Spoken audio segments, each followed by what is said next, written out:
Food for thought. What happens when there's not a single drop left? Whenever I ask my friends or, family about this, they always go like, "Oh, stop saying that. You're scaring me. Stop that. I don't want to think about that." And then, whenever that, is the response, you always know it's going to be a great topic for food for thought. So, something that we always take for granted, at least, people I know, myself included, take for granted is drinking water. Whether it be tap water, whether it be bottled water, whether it be just water in general. In a swimming pool, out in a lake, out in an ocean, it doesn't matter where. Just plain old water. And you never really think about it as in terms of, what would happen if the human population got so big, grew so large that we could no longer supply ourselves with fresh, clean drinking water that's not salted or, anything like this. The majority of Earth's, clear, good water is mainly salt water. That's our big issue here. The main sources of water on Earth are all salted. We can't drink salt water. That's our issue. And so we have to find other means of either cleaning it or getting other freshwater sources, like maybe underground groundwater sources. And, what would happen if the human population just grew too large and we started not being able to provide ourselves with the technology that would clean salt water, or if we're starting to run out of underground reservoirs, or if Lake Michigan started to dry up, what would happen? I'm always sort of thinking about that as one of my major concerns. It's not the economic collapse or, the zombie apocalypse or 2012. It's, am I going to have enough drinking water to get through my life? That's one of my biggest concerns. Because as my bio teacher in freshman year of high school best said it, human beings are basically water-filled blobs of protein.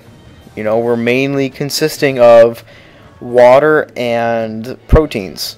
That's why we need water so badly, is because it's our chief component.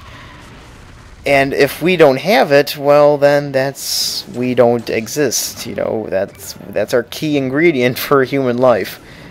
And for life in general, we need water both to sustain ourselves, but not only us. We need water to help grow our agriculture, help that be sustainable. We need that for our livestock. We need that for other animals and organisms in general, for living space, for living. Well, what am I saying here? To survive. That's what I'm trying to say. I already said living, I think, for living space. But we need water to survive, not just for living space.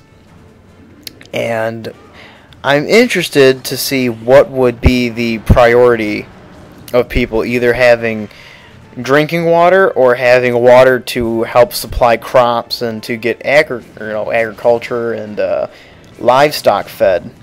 Because it's just, that's the one point that you really got to start prioritizing. Should we sacrifice this water for, our own drinking water? Should we have some for agriculture? Should we stop doing agriculture? Should we start finding other ways of food production? Should we try and find new ways to clean the ocean salt water? It's something that, legitimately scares me, because the movie, what's the name? I can't think of it right now. It's the movie with the vampires. The world's taken by vampires, and they're starting to run out of human blood, so they have to find a substitute.